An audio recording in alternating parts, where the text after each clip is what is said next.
Check. Check. Yeah. Okay.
have a seat, sir? Thank you. Anything else? Oh no, I'm good to go. Hello. All right. Hi. Well, first of all, thanks for coming. I'm David Finch, and I've been drawing comics now for 19 years, almost. And right now I'm working for DC Comics, and I just finished a run, a very quick run on Justice League of America. I'm doing a book that is still top secret, but it's very exciting. And yeah, I did Batman for a while, and I was at Marvel for a long time, and I'm really going to be relying on you guys to ask questions. Otherwise, it's going to get pretty quiet fast. So if anybody has any questions, throw them out there. Anything at all. All right, let's see. Oh, good. Thank you.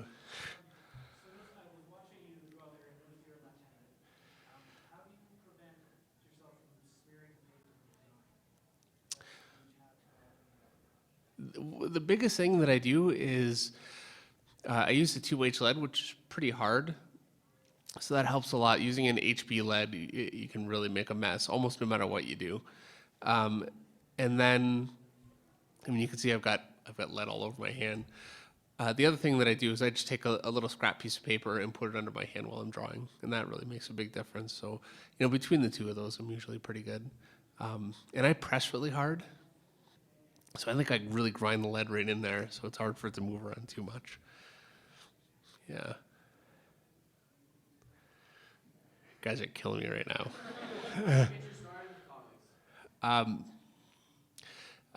I did samples over the course of about 2 years. I think I did about 4 different sets of samples, and I went to the first convention I went to was in Detroit, and most of the response I got actually was pretty negative, but I met Mike Vignola, who was, you know, he was very negative, and he was downright rude, I'm telling you. But he had some of the best advice for me. I found actually the people that I learned the most from were the people that were actually willing to be rude and say, you know, this is what's wrong and that's what's wrong and you shouldn't be doing this. And, you know, a lot of people, I would show them my artwork. It was so frustrating, you know. I'd wait in line for an hour. I'd get to somebody. I'd put my art in front of them, and they would say, "Hey, it looks good, man. Good luck." You know, like, thanks. So yeah, and every time I went home, I would just work as hard as I could on, you know, the things that they thought I should work on. I remember I sent samples to both Marvel and DC, and I got a form letter back from Marvel. I didn't realize it was a form letter, and it had a bunch of points of things I needed to work on. So I started working on all those things, and I was, you know, I think ultimately it was good for me because I put so much work into all those different areas. And then I got another form letter back actually from another editor of the same samples, and it had like 2 of those things circled. So then I realized it was a form letter, and the guy just left everything because I needed to work on everything. So, yeah. Anyway, then after about my 4th set of samples, I went to New York, and I ran into David Wohl, who was the editor at the time of Top Cow, and Mark Silvestri was my biggest influence at the time, and he was Top Cow's boss, so I had the right look that they were looking for, and it was pretty rough. Like the work that I was doing, it was not the kind of quality you would need to do, frankly, to get in now, really. But you know, they brought me down. I lived in California for 6 years. I had a 3-month internship, and during that time, Mark Silvestri just, you know, there were a few of us, and he would just go around a few times a day and look what we were doing and, you know, make changes, and we all learned pretty quickly, I think, you know, on the job. And there were some guys that would come in, and I can't remember a guy that came in on a 3-month internship, and at the end of it they said, "No, sorry, we can't use you." It never went that way. People would just wash out. You know, one day they just would not come back. It was a pretty stressful thing, and very talented people that should have made it didn't make it, you know. And it's a stressful business. I mean, I love this job. I think I love it more every year, but it's very competitive, especially now. it's possible for people to work from anywhere. So there are artists from South America that, they would put your lights out. I mean, it's incredible. Like, Ivan Rice is so amazing. Eddie Barrows and Al Rio, and that's just, there are so many guys there. And a lot of guys in Eastern Europe and Asia, and just places that didn't really have access before. I think with the internet being around for as long as it is, a lot of people in countries that traditionally wouldn't speak English at all are speaking English because of the internet. So it's really giving them access. It makes it very easy for them to work in a company that all the scripts are in English. And I'm rambling. I guess I should ramble because nobody's asking questions. Yeah. So that's how I got my start.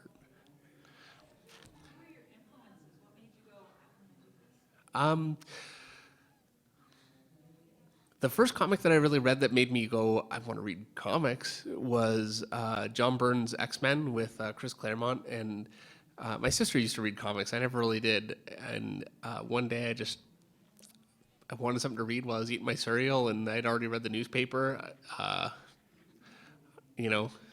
think I would have been 18 years old. And it was a book, which, most comics weren't. So, and the art just appealed to me. So I read that, and that actually made me really like the X-Men, but it didn't make me think I wanted to draw because his art was so perfect. I didn't think I could draw like that. It didn't even cross my mind. It was too perfect. But that actually led me to Mark Silvestri's artwork on X-Men. And he was being inked by Dan Green, and it had a much more of a fluid, kind of sketchy quality, really. And I mistook that for being easier. But that actually, and it just had such a visceral kind of a feel to it. Like, it's very aggressive. And Mark Silvestri has so much range. He can draw very soft moments, but he can draw really aggressive things, and that just really appealed to me. I mean, I was 18 years old, so I guess I was a little older by then. When I decided I wanted to draw, I was actually 20. I'm a high school dropout, so my options were a little bit limited. I didn't want to have to go back to school, and my mother was, pretty frustrated with me at that point. So she actually gave me 2 years to get a job, or I had to go back to school. So I got to sit in my mother's basement for 2 years and learn how to draw comics. So I'm, forever grateful. I don't know what she was thinking, but I'm just glad it worked out. And from Mark Silvestri, I found Jim Lee and Dale Keown and really all the Image guys. I mean, that was what was new and fresh at the time. And those were the books that had, the computer coloring, which nobody was doing at the time. So it was really exciting. And Rob Liefeld, I think I said Dale Keown, right? Yeah, I love the Kubert brothers, and but really it was the early Image stuff that really got me into it. And then and Simon Bisley actually was a big one for me early. And when I started working, I really hit a bit of a wall because I just could not work in that. I loved the Image style, I just could not do it. And Simon Bisley, his artwork, it's much more of a he forms his figures with solid black shapes a lot more, and that's something that just made a lot more sense for me in my head. So when I started looking at his work, that was the first time I started feeling like, okay, maybe I will make it past my 3 months here, So yeah.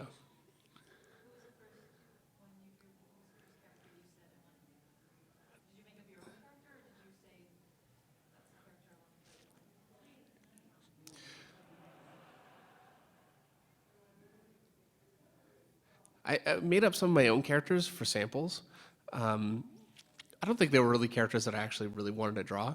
I think I did it more because I was afraid to show samples of somebody from Marvel to somebody from DC or somebody from, one company to another. I really wanted to keep it as generic as possible. So I tried to make my characters, I had like a Hulk type character and, anyway, which I see a lot of people do for samples. The first character that I really wanted to draw, though, and that really appealed to me was Ripclaw, because that was Mark Silvestri's Wolverine ripoff, really, from Cyberforce. I mean, let's be honest, but I still love Ripclaw. He's a great character, and really, I think he's got his own thing. Like he's got, he's an original character in his own way. He's a little like Moon Knight that way. Moon Knight's very Batman-ish, but he's really got his own thing. And in some ways, I think I like Moon Knight more than Batman. So. Yeah, but yeah, definitely Ripclaw. I really wanted to do Cyberforce, which was my boss's book. So we all did, really.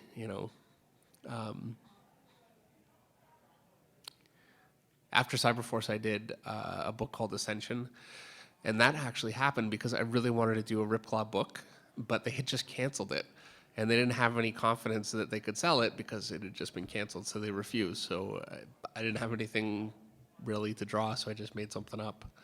So really, what I made up was a guy with claws, kind of like claw with wings, because I thought they would be cool. There was actually really no story. As a matter of fact, it took place in Chernobyl, and I spelled Chernobyl wrong. I think it's still printed like that in the comic. Yeah, I didn't do any research. I wrote the whole thing in an hour. But, that was Image. That's why nobody read those things.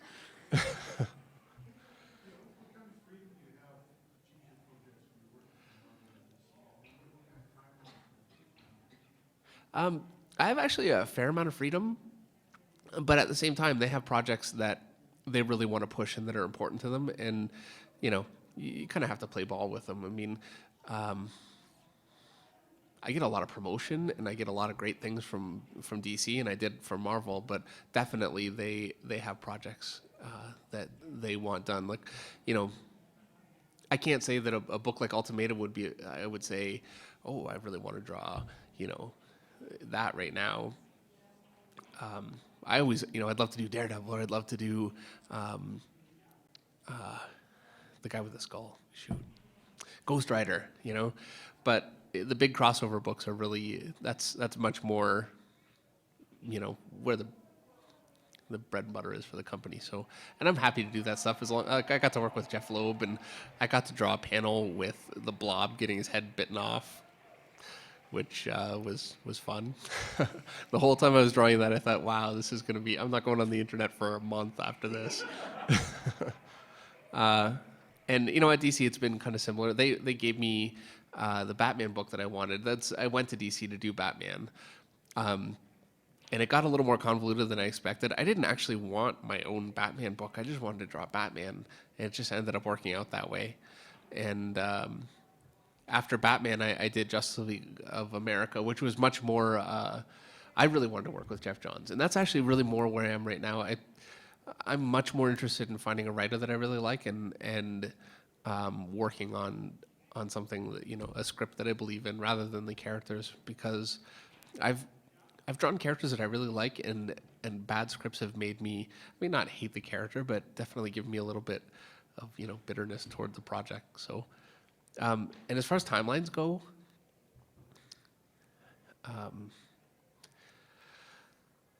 right now I've actually got like a 6-month lead time. Well, 5 months by now. I've probably blown a month. But I mean, I've got a lead time, which is great, and it's a nice break. But usually, with Batman, with the New 52, I was already kind of behind. They were actually looking at getting. I was going to do half the issue, and they're going to give half the issue to somebody else because I wasn't keeping up. And so I really just buckled down and just got it done. I mean, that was the last thing I wanted to do, is give up my book to somebody. So, but that was really the whole time I was on Batman. I was really on the month that it was coming out, and then that went right into JLA. It was right on the month, and we had an issue with 32 pages, and I really didn't get extra time to do that because we just didn't have it. So yeah, it can vary, but I find it usually seems to end up like a lot of times. If I'm on a project, they have something in mind that they want me to do afterwards, and so they're holding that off until I'm finished. So the minute I finish, I need to get onto it. There's just not time. So, yeah.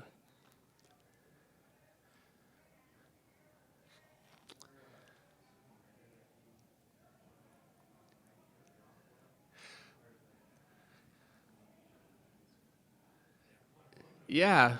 Well, for sure, yeah. Well, right now I really like working with Jeff Johns. He's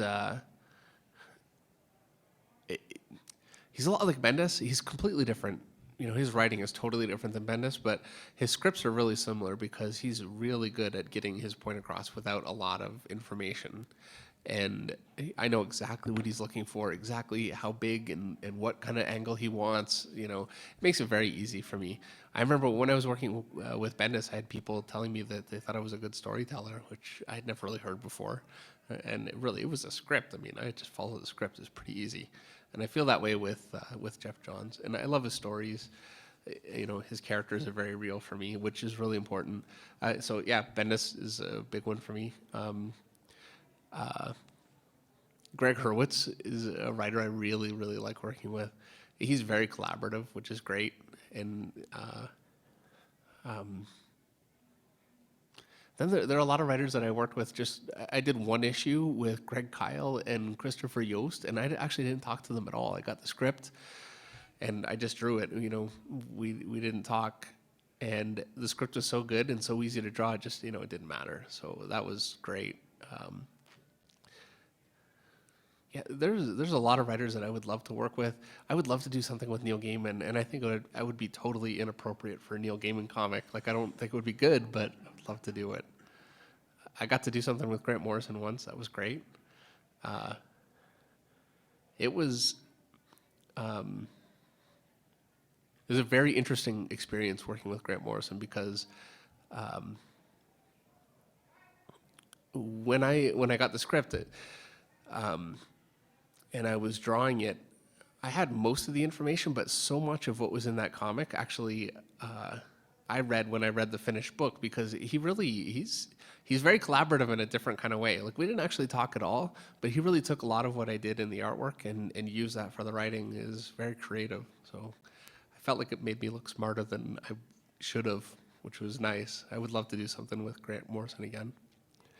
I find I really like working with writers that I can talk to and have a rapport with, but it's absolutely not an essential thing for me at all. I don't care if I ever talk to the writer. I mean, really, I just want my artwork to complement the story as much as possible. That's all I really care about. And if the story is well enough described and makes sense to me, that's all that matters. So.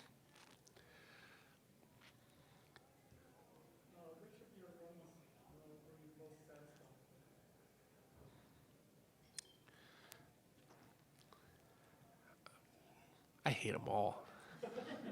But I mean, I'm not the only guy that would say that. I'm sure. I really like the writing in the Ultimate X-Men story I did with Bendis and the new Avengers stuff, but I can't look at the artwork right now. And I really like you know, I like the artwork that I did in Moon Knight. Feels terrible to say that, but I like it. I was pretty happy with it. I mean, I can look at it and there are things that were pretty bad, and you know, there's some artists out there like Ron Garney is a guy that can just every time he draws a figure, it's perfect and it kills me. And Jim Lee is like that, and you know, when I look back at art that I did a couple of months ago, like faces are just kind of contorted and the eyes are close together. And, you know, for a long time I was drawing the face really long and the top of the head really small, and I just don't see it when I'm drawing it. So, you know, that stuff drives me crazy looking at my own art. But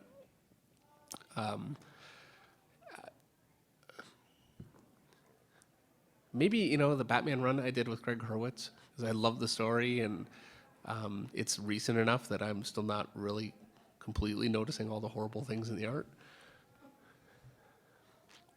I don't even know that I'm getting better at all. Like, I don't think I am. I just think that the longer away it is, I just notice it more.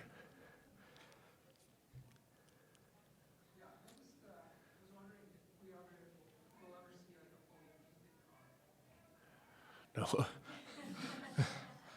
I really like painting a lot. And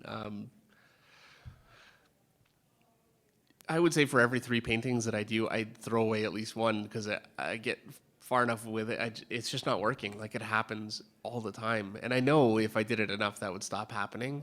But just realistically with the schedule that I have and you know, I've got kids and a family, and like my wife wouldn't let me do that. Just yeah, from a business perspective, I couldn't do it. Maybe when I retired. Um, I don't know. You know what? The truth is that I don't really know that DC is particularly interested in me having me do painted covers. So you know, if they're not really dying to have me do it, because they know it takes me a long time.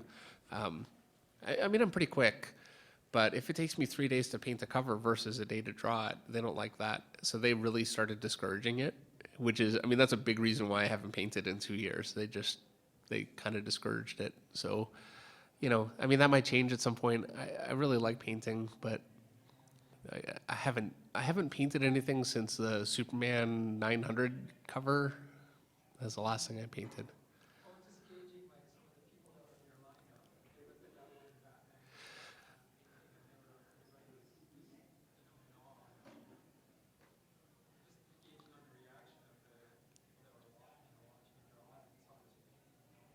Yeah, well, when they work, paintings I think can really have you know, an impact that a drawing can't have. You know, especially when you actually see the.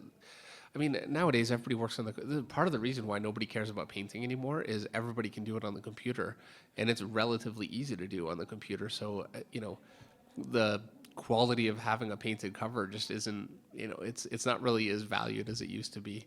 You know, when Simon Bisley was doing his painted stuff in the early '90s, and you know, Glenn Fabry, and still, I don't know that there's a computer painted. Okay, I'm going to shut up because there's a great computer painter out there that's going to be pissed off if I. But yeah, I don't think that it's valued as much as it used to be, which is a shame. I actually had a question about your painting because I think it's stunning and Well, I would thank love you. to see you do more. Can you tell us about how you developed that? Since you said you're self-taught, how did you develop that style? Trial and error. I mean, I don't want to just give you like a pat answer, obviously, but I'm a huge Simon Bisley fan, and I have really, frankly, been trying to paint like Simon Bisley ever since I started trying to. He's why I started painting, and I've just been trying to emulate that.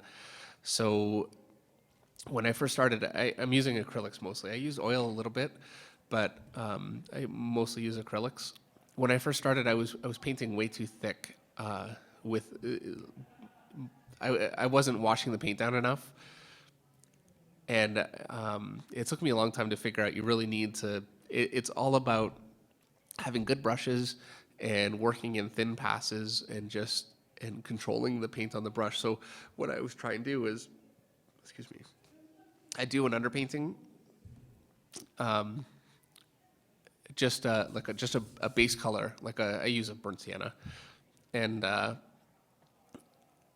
try and get it pretty dark, just to get away from the white, and then from there, I gray out all my colors really heavily. I can either do that just by using black and white, or just a complementary color. Like I don't really know that it matters how you do it, but I try and go as gray as possible. So I go with a really dark value, and I try to use a 5 value system. So I've got my really dark, and then a little lighter, and as I go lighter, I make the color a little more saturated. So I take more of the gray out. You know, so if I'm coloring with blue, I'll use a mixture of blue and orange, because they're complementary. And if I use enough orange, I end up getting basically a gray. You know, it's like a muddy gray, and I go nice and dark with that, and then I just add more and more blue to the mix until I get all the way up to my highest value. And obviously, I use white towards the top and black towards the bottom. You know, and so yeah, I'll paint really thinly. All my darkest areas, like let's say I've got somebody with a coat. I feel like I'm rambling about painting now. I'm sorry, but if I've got somebody with a coat, I'll do everything in the darkest value, and then I'll do the next value, and then and I try and keep it controlled. And I found that way it kind of works for me. Whereas if I try and paint like one little pocket, I just get lost in that, and then I need to move on over here and over. And I tried painting that way for a while, and it's a recipe for disaster. So I really try like if I'm painting the flesh area, I try and build up everything all at once. So yeah, just really, really desaturated, grayed out colors, and then you just build up more color as you get brighter. Oh, no problem.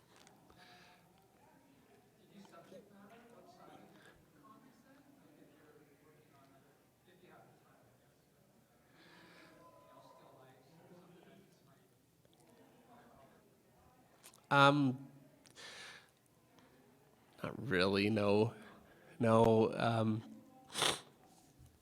no. I like drawing angry people, you know. So yeah, yeah. Really, all of my I've got uh, pages and pages of me trying to learn how to paint at home, sitting in stacks, and it's all me copying Simon Bisley, pretty much, or Frank Frazetta, or whatever, and you know, some are better than others. And one of the most frustrating things about painting for me is I'll use the same approach all the time now that I kind of have it down a little bit more than I used to. And sometimes it'll work and sometimes it completely falls apart. And I don't even know why. I can't figure it out. And I find until a picture goes to a certain point, and I think this is where experience really matters because a painting is it's a total mess. It's completely ugly until you get to a certain point, and then the values kind of start working. And once that happens, you're actually in a pretty good spot because you know what's light and what's dark, and everything kind of has a good relationship, and you can just finish it, and it's nice. But until you get to that, for me, until I get to that point, I can very easily get lost and just, that painting, the one painting that I have in my portfolio actually, I spent all weekend on a Batman picture that completely fell apart on me, and I painted that thing in a couple hours. I was desperate because the deadline was like a couple hours later, and they were calling, and so, I hacked that out as fast as I could, and it kind of worked, luckily. But I tried that after with another picture. I thought, hey, look at that, and yeah. Sorry. You mentioned having a family, and I just wondered if you were in the midst of a project, what your day looks like. I wake up with the kids probably about 7:30. It really depends. I mean, my wife will let me sleep in sometimes if it's really bad, but usually I wake up at about 7:30. The kids are at the door by 8:45, 8:30, and then I go down to work until they get home at 4. Excuse me. And then they're in bed by 8 o'clock. Well, my youngest is in bed by 7:30, 8 o'clock, and my oldest, I mean, if I waited to work until he was in bed, it would never happen. So I usually get started again by 8 o'clock, and I work until 11:30 or midnight, or I mean later sometimes, but yeah, that's pretty much. I would say 6 days a week. Yeah. So I pretty much work whenever I can. Like I never just. Lately, I don't read books. I don't play video games. I love video games. I haven't played video games for ages. A lot of the stuff that I did before I had kids, like, you always hear about artists that will just sit around playing video games and blow deadlines. I haven't played video games in ages because, yeah, there's nothing like kids to make you value your time. Oh, yeah.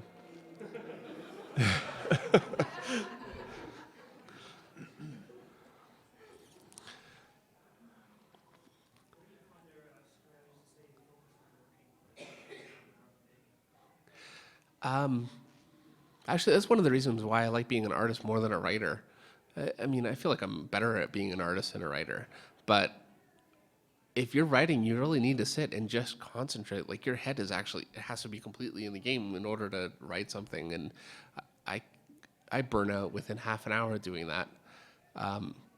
But drawing, I watch movies while I draw.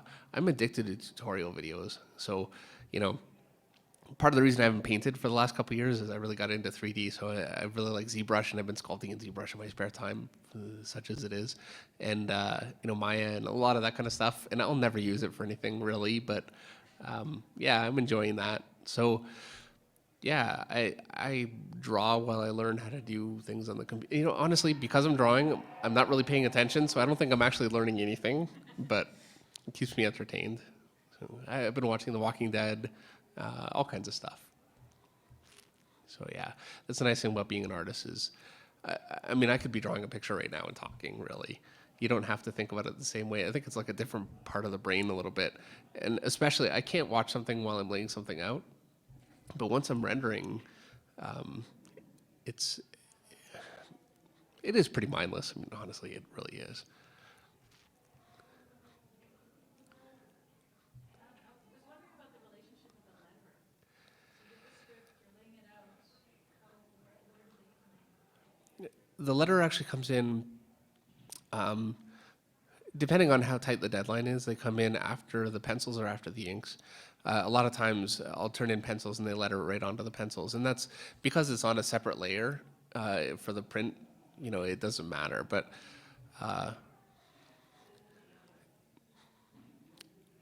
If I have a panel with 6 pages or a page with 6 panels, and I read panel 1 is like 2 people talking, panel 2 is whatever. I was trying to make sure to leave room for the dialogue that's written into the script. And there are a lot of rules actually that I was unaware of that I guess I should be. Like there's a line of sight, and you don't want to leave the space between the line of sight of 2 characters because it breaks it up and it makes it difficult to read. And I mean, I wasn't even aware of that. I found that out last week. So I mean, how long have I been doing this? So yeah,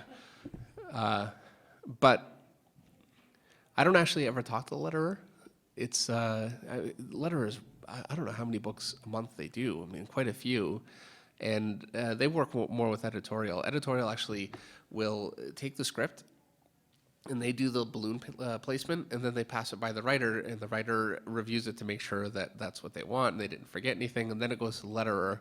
The letterer does everything based on the placement, and I'm sure there are times that they hate the artist because, I mean, you know, I'm sure it's pretty easy to find a comic by me where some of the word balloons have tiny, tiny little script in them because I completely didn't give them any room, and then there are places where I'll draw a figure that I love, and there's a big balloon right in the center of it because I just don't give them room.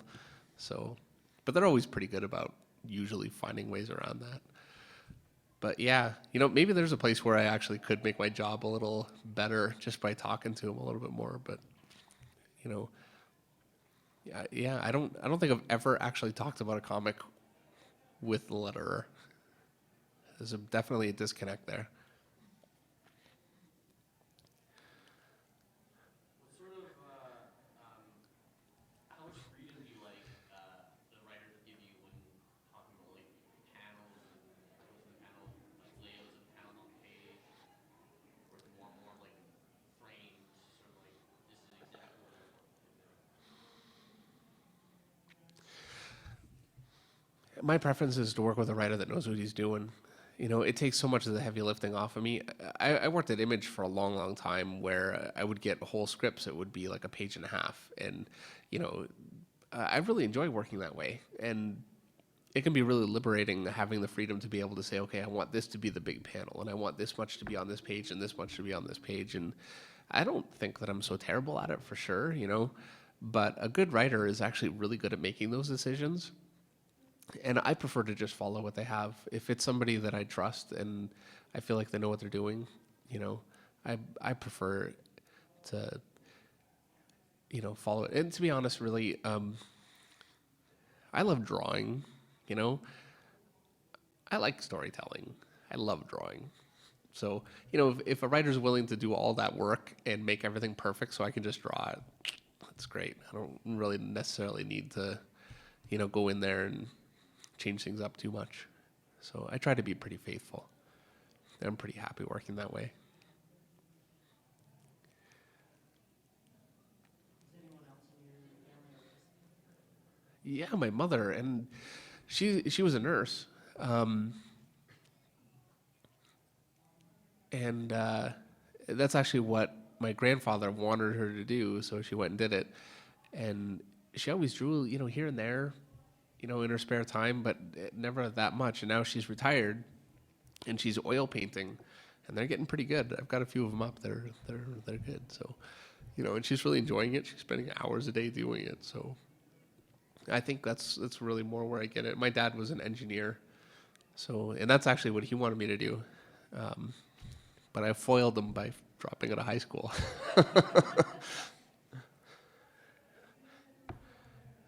Yeah, to this day, I still can't really add or subtract. So I don't know. My two oldest actually are from my wife's first marriage, and my wife's ex-husband, he's a geology professor, and my oldest has special needs, so he's different when it comes to that. My 9-year-old though, he is just like his dad. So I think he's going to be a scientist or something like that. Like, it seems really kind of more where he's geared. And my youngest, he's 4, and he loves drawing. He'll come down, and I've got a big Cintiq that I can draw on. It's like a big tablet, and he loves doing that. And so I'm hopeful, but I don't want to push him. I don't want to push any of them in any direction. I want them to do whatever it is they want to do, as long as it'll make a lot of money.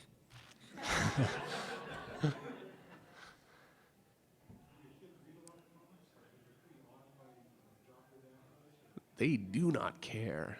Not at all. My 9-year-old, actually, I've been in Calgary since Monday. My wife's family, she's got a lot of family out here, so, we've seen a lot of them. And his cousin is the same age, and they've been playing together all week. And so, my 9-year-old's been bragging to him that I'm the best artist in the world and all this stuff. And, but seriously, this is the only time I've ever heard anything like that come out of him. He doesn't care. He likes sports, And my 4-year-old likes Thomas the Tank Engine. So I've tried. I've bought him comic book T-shirts. I have to fight to get them on. You're wearing this. Yeah, I don't know. I think it's just around every day, so it's not as special as I would like it to be. Maybe it'll change when they get. I don't know. But yeah, it's not what I hoped it would be.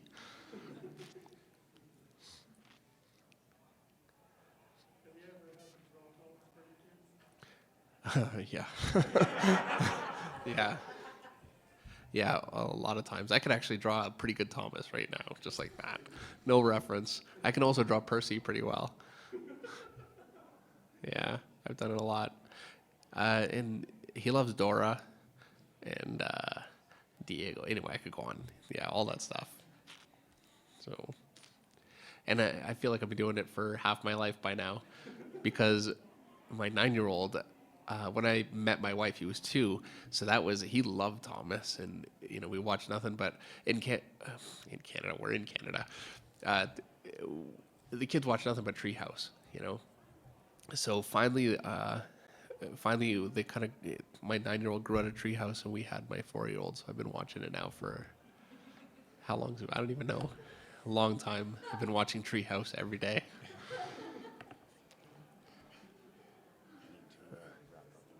Okay, well, thank you, everybody, and thank you so much for asking questions. I really appreciate it, because... So, yeah, have a good rest of the show, and, thanks again.